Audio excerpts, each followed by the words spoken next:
Bom, pessoal, se vocês estão vendo esse anexo é porque vocês têm curiosidade e querem saber aonde tudo isso vai dar, tá? Então eu vou explicar para vocês como é que Newton chegou, tá, nessa expressão que vocês veem aqui, tá? Nesse anexo. Então, vamos pegar o seguinte, essa expressão aqui da lei da gravitação universal pode parecer um pouco estranho para vocês, tá? Porque vocês trabalham com o módulo dessa força, tá? O vídeo dos outros colegas mostraram o módulo para vocês. Na verdade, aqui eu coloquei a expressão mais geral para essa grandeza, como eu já expliquei na descrição do vídeo anterior. Deixa eu explicar de novo. Isso aqui, a força gravitacional é um vetor, tá? E ela é representada dessa maneira. Isso aqui, esse vetor R unitário, né, ou seja, se a gente for tirar o módulo dele, ele vai ser igual a 1. Isso representa a direção da força gravitacional. Ou seja, a força gravitacional é uma força de interação central e ela aponta sempre, sempre na direção radial. Ou seja, e o sinal negativo é porque ela aponta para o centro. Pensem, pensem na Terra circulando o Sol, né? Existe uma força de interação gravitacional entre os dois, né? E essa força vista da Terra aponta para o centro do Sol, tá bom? Então, só para deixar mais claro o que significa, tá? Esse vetor aqui. Na verdade, esse vetor é a direção da força gravitacional, tá bom? E esse sinal negativo representa que ela aponta para dentro, tá? E quando vocês tiram um módulo, né, vocês usam para resolver cálculos, né? Porque é relativamente simples, né? Trabalhar com essa expressão, ela é bastante simples. Porém, não acaba por aí, tá? Quando Newton chegou, né, nessa expressão, né, isso aqui não é só para a gente medir força de interação entre planetas, não é só para isso, tá? Isso aqui, vocês não veem isso, tá? Vocês não vão ver o que eu vou falar agora, tá? Mas fica como curiosidade. Isso aqui, na verdade, é uma equação de movimento. Olhem só, ela é bastante simples, porém ela também é uma equação de movimento de um planeta. Ou seja, essa equação vai definir, por exemplo, pensem no Sol, tá? E pensem num cometa. Na hora que um cometa estiver passando perto do Sol e entrar no campo gravitacional do Sol, essa equação ela vai nos dizer se a órbita desse cometa vai ser circular ao redor do Sol, ele vai ficar preso, ou ela vai ser uma órbita elíptica, né? Ou seja, o cometa vai circular o Sol em forma elíptica, né? Como a gente já viu em Kepler, ou vai ser uma órbita parabólica, né? Lembrem lá da parábola, né, de matemática, que a parábola tem um foco, né? Então, o foco justamente da parábola é o Sol, onde fica o Sol, né? Ou dependendo de como ele vai entrar na órbita gravitacional, também vai ser uma, vai descrever uma órbita hiperbólica. Ou seja, essa equação expressa, né, o movimento dos corpos celestes, né? E isso acontece justamente com a galáxia de Andrômeda, como vocês podem ver aqui, né? Essa imagem sugere algo para vocês, né? Na verdade, são órbitas elípticas, né? Essa nuvem, né, de matéria que está circulando no centro massivo está preso, né? Na verdade, e está circulando o centro massivo da galáxia, né, em forma elíptica, né? Essa é uma das partes mais bonitas da mecânica celeste, porém a gente não estuda, a gente não vê ela no colégio, tá? Então por isso que a gente só trabalha com o módulo da força, né?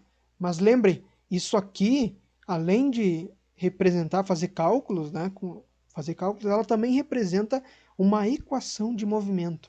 E dependendo da posição que um corpo entra no campo gravitacional, né, de um planeta ou do Sol, por exemplo, ele vai descrever uma órbita, né? E essa órbita pode ser circular, elíptica, parabólica ou hiperbólica. Ou seja, então a gente tem um conjunto de cônicas aí, né?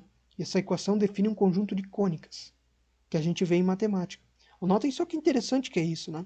Porque dessa equação, né, a gente tira todas essas órbitas, né? E foi exatamente o que Newton fez depois que chegou nessa expressão, né? Então ele até mostrou os cálculos para o Edmund Halley, né? Se vocês lembrarem lá do cometa Halley, né? É desse que eu estou falando. Então, notem só isso aqui, essa expressão, né? Ela é tão simples, mas ela é ao mesmo tempo bastante profunda, né? E ela consegue explicar muita coisa sobre o movimento dos corpos celestes, né? Mais tarde, né? Quando a gente chegar lá em física moderna, a gente vai ver que Einstein, né? Dá uma contribuição muito maior, né, para o movimento dos corpos, né? Na verdade, ele diz por que existe uma força gravitacional de interação, né? Newton não soube nos dizer, né? Ele praticamente disse, ela existe, tá? Ela está presente o tempo inteiro e ela atua mutuamente sobre os corpos, né? Então Einstein vai nos dizer por que isso acontece. Mas isso é cenas de outros capítulos, né? Mas mesmo antes que Newton chegasse nessa expressão, tá? Gravitação universal, ele também teve que se inspirar em bastante pessoas, tá? Bastante cientistas, tá? Para conseguir chegar e dizer para a gente o que significa matematicamente a força gravitacional de interação, né? E para onde que ela aponta, né? Qual é o sentido dela, né? Por que existe uma força, né? Então ele buscou inspiração nos outros que vieram antes dele, principalmente em Galileu, né? Na verdade, a primeira lei de Newton, tá? É uma unificação dos pensamentos desde Aristóteles até Galileu, né? Representa a lei da inércia, tá? Então, Galileu, né, como vocês sabem, estudou o movimento dos corpos em queda livre, né? Principalmente esse exemplo aqui que eu coloquei para vocês do menino, né, atirando a bola para cima e ela voltando, tá? Subindo até o ponto B, chegando em C e caindo no chão, né? Galileu estudou esse movimento, né, e provou, né, que esse movimento se deve, né, esse movimento de desaceleração, né, era justamente causado por uma aceleração, né? Então Newton pode concluir, né, desse exemplo que se ele usasse a primeira lei, né, e a primeira lei diz o seguinte, a primeira lei de Newton, todo corpo persiste em seu estado de repouso ou de movimento retilíneo uniforme, a menos que seja compelido a modificar esse estado de movimento pela ação de forças impressas sobre ele. Ou seja, notem aqui que essa bolinha está mudando o seu estado de movimento, ou seja, está variando a sua velocidade. Ou seja, isso acarreta numa aceleração, como a gente viu e como Galileu provou, e isso, consequentemente, Newton vai dizer, né, se baseando na sua primeira lei, que isso se deve à presença de uma força, tá? Mas que força é essa, né? Notem aqui que não existe contato entre a bolinha e o menino, né? Notem, ele começou a pensar o que faz essa bolinha desacelerar, né? E voltar. Qual é o tipo, né? De que tipo de força é essa que eu não consigo enxergar, né? Então ele pensou, refletiu sobre isso e ele acabou nos dizendo que isso se deve a uma interação, né? Na verdade, isso é uma interação de quê? Né? Isso se deve a uma interação de quê? E aí ele vai dizer que é justamente a força que nos mantém preso ao chão também, né? A força que define o nosso peso, né, sobre a Terra. Ou seja, é a interação, né, da bolinha, que é jogada para cima, com a Terra. A mesma interação que faz esse guri ficar preso no chão da Terra. Notem aí que esse é o principal passo que Newton deu para ir para frente, né? Então ele começou a pensar no movimento de interação entre os planetas, um movimento de interação entre o Sol e a Terra e a Lua, né? E de que maneira ele fez? Bom, como ele tinha que começar do zero isso, tá? E tentar definir o que significa essa força, né? Ele pensou num caso muito simples, né? Ele refletiu sobre um caso muito simples.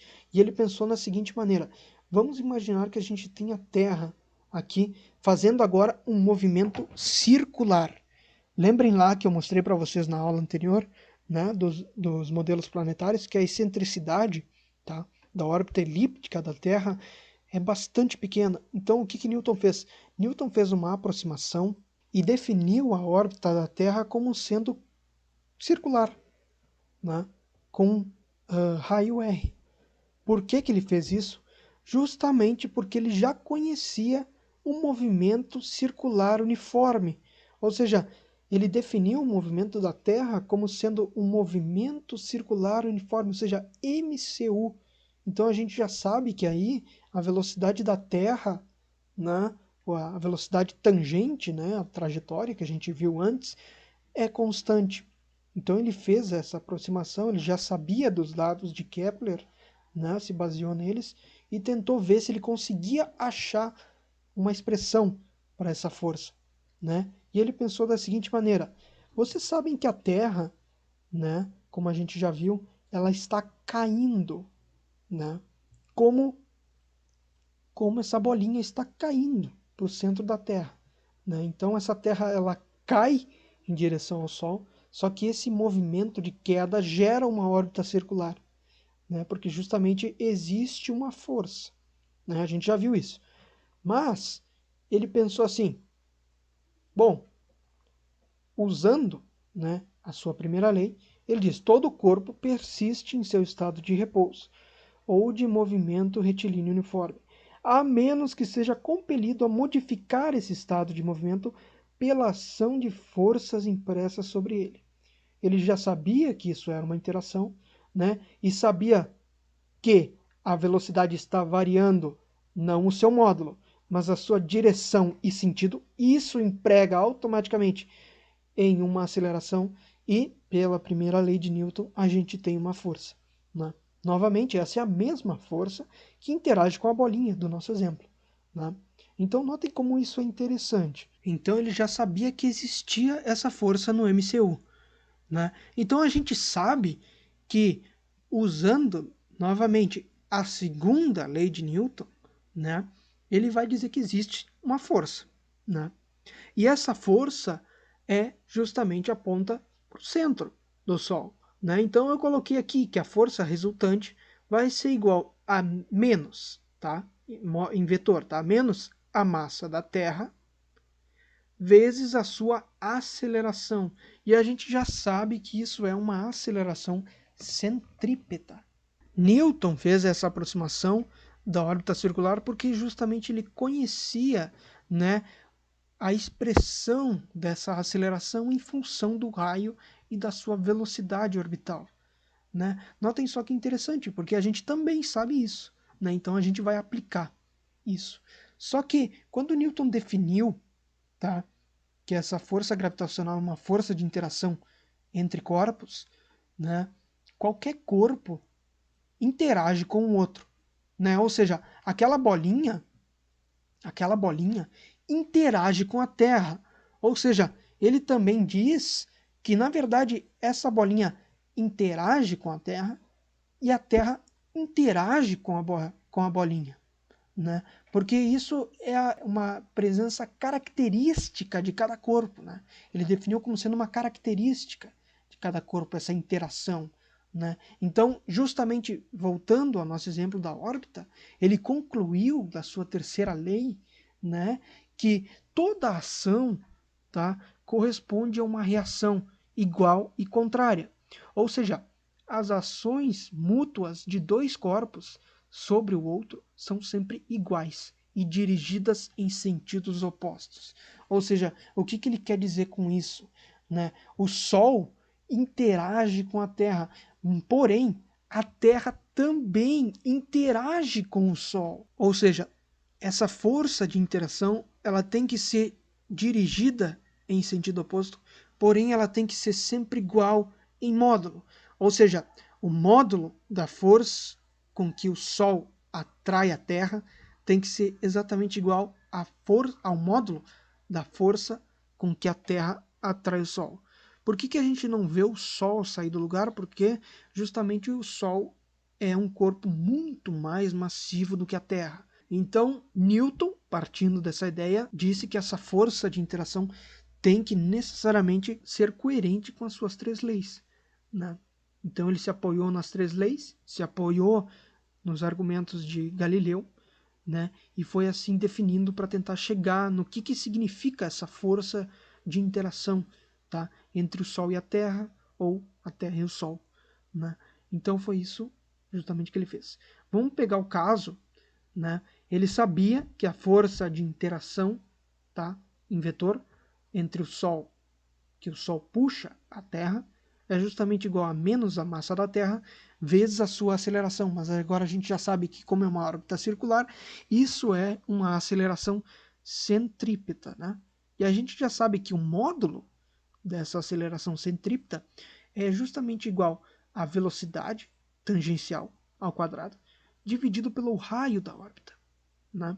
E a gente também sabe que essa velocidade tangencial da Terra ao redor do Sol é justamente o comprimento desse círculo, né, 2πr, dividido pelo período, ou seja, dividido pelo tempo que a Terra demora para circundar esse círculo e voltar ao ponto de partida, né? Por exemplo, esse aqui, né? E a gente também já sabe, vou fazer uma manipulação aqui, que a velocidade ao quadrado é justamente igual a 4π, elevei esse termo aqui ao quadrado, tudo isso ao quadrado.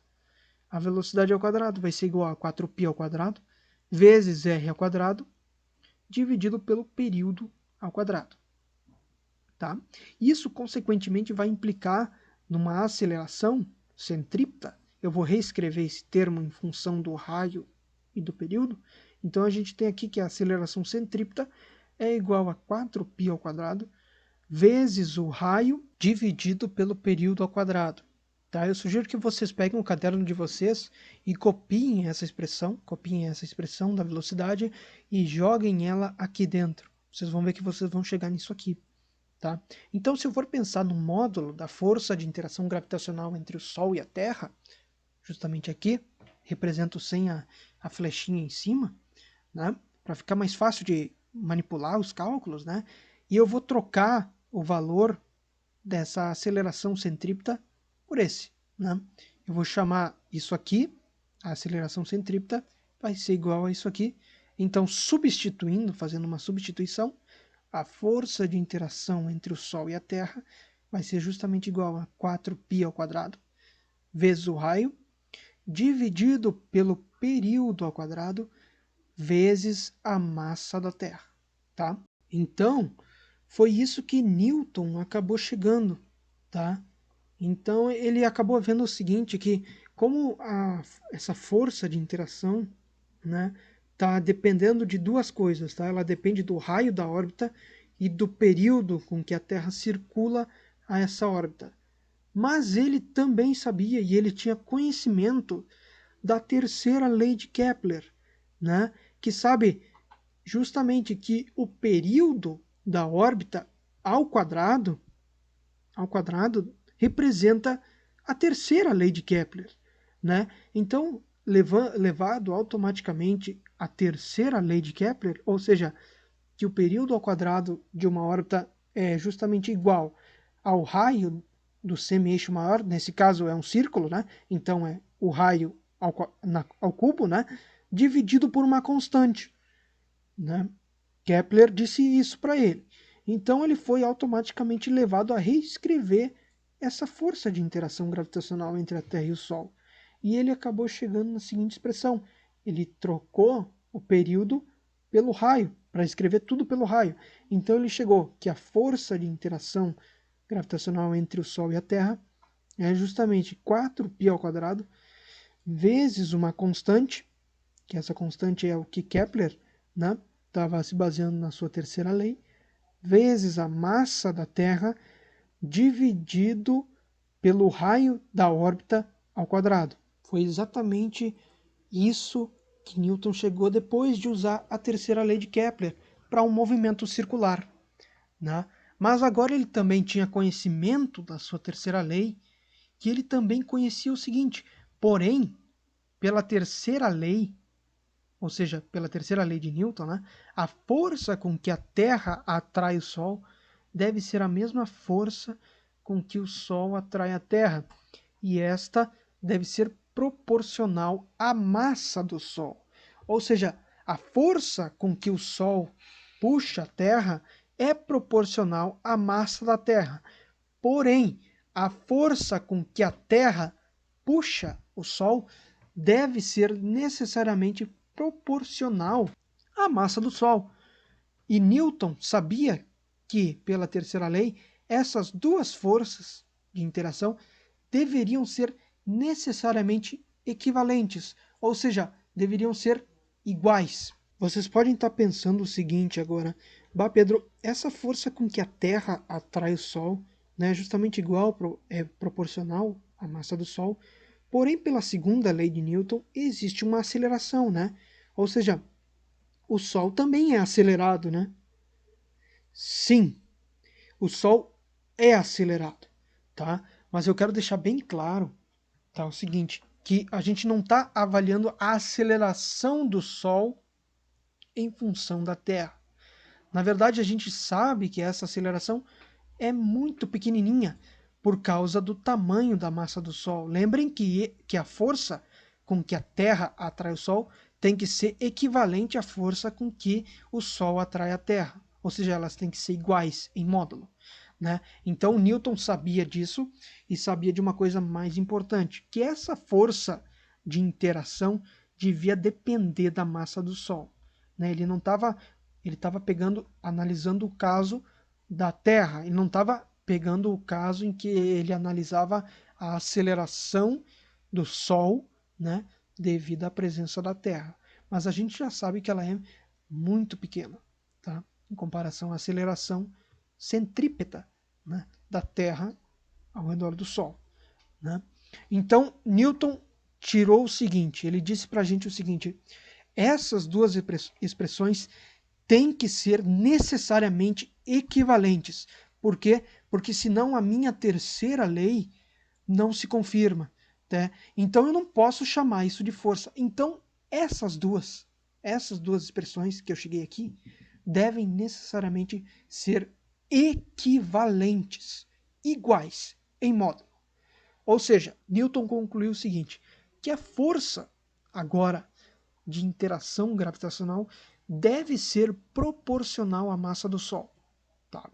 Ela também deve ser proporcional à massa da Terra. E também ela deve ser proporcional a 1 sobre r ao quadrado. Ou seja, ela deve ser inversamente proporcional ao raio da órbita ao quadrado. Ou seja, Newton chegou na seguinte conclusão: a força de interação gravitacional deve ser proporcional ao produto das duas massas, né, da massa do Sol vezes a massa da Terra, dividido pelo raio, pela distância em que o Sol está da Terra ou a Terra está do Sol, né?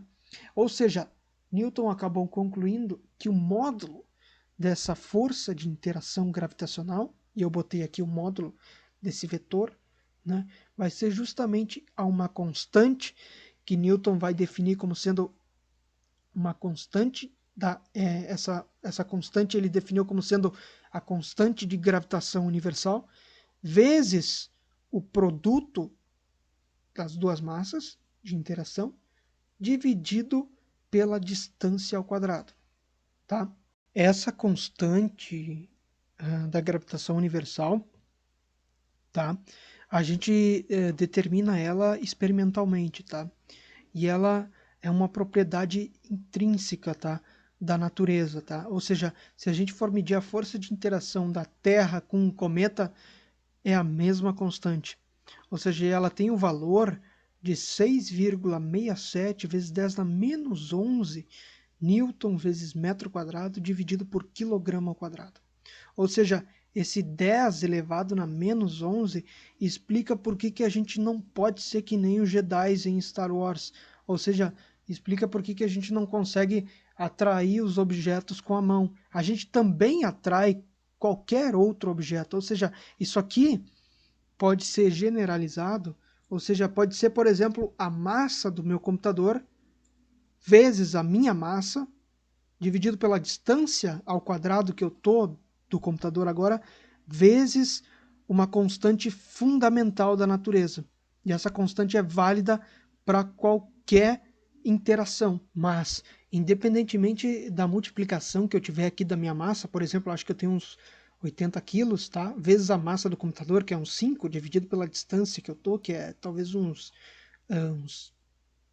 40 centímetros, né? Mesmo assim, essa força de interação que eu tenho com o computador, ela vai ser muito pequena por causa do valor dessa constante fundamental da natureza, né? Então, a Newton acaba nos explicando por que que a gente não pode ser, infelizmente, igual aos Jedi, né? Em Star Wars, por exemplo.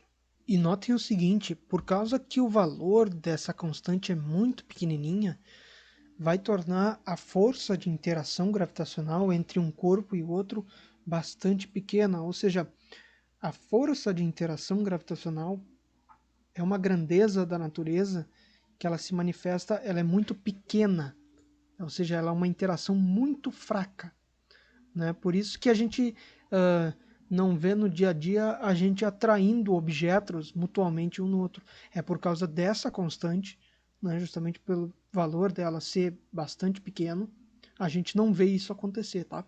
Essa constante é válida para qualquer interação gravitacional que eu tenha. Seja eu com o computador, eu com a Terra, eu com o Sol ou qualquer outro objeto, tá? Então ela é uma constante fundamental da natureza. E a gente obtém ela experimentalmente. Mas Newton não parou por aí, tá? Ele usou essa expressão, tá, da força gravitacional, mas ele também queria saber o que que era, na verdade, essa constante aqui da terceira lei de Kepler, tá? Ou seja, então agora a gente vai ter uma noção do que significa essa constante, né? Então vamos fazer o seguinte, como essa força de interação do Sol com a Terra é justamente igual a essa força, ou seja, eu vou fazer uma comparação das duas, eu acabo descobrindo o seguinte, que essa constante, né, é justamente igual à constante de gravitação universal vezes a massa do Sol dividido por 4π ao quadrado. Né? Mas essa constante a gente já sabe o que, que é justamente que pela terceira lei de Kepler, né, justamente o período, o semi-eixo maior ao cubo dividido pelo período da órbita de um planeta ao redor do Sol é justamente igual a isso. Ou seja, a constante de gravitação universal vezes a massa do Sol dividido por 4π ao quadrado. E agora a gente já sabe por que que Kepler disse o Sol era a principal fonte de poder motriz no universo.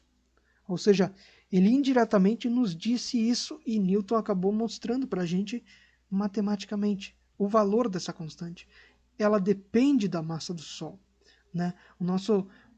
Para o nosso sistema solar, essa constante depende da massa do Sol e foi isso que Kepler indiretamente quis nos dizer, tá?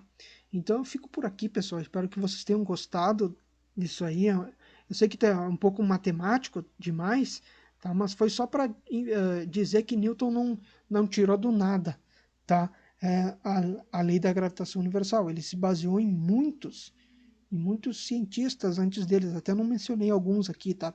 Eu quis mencionar os principais, né, na qual ele conseguiu fundir esses conhecimentos e nos dar de presente, tá, essa equação, né, que na verdade ela consegue representar o movimento dos corpos celestes no céu, tá bom? Então eu fico por aqui e tchau!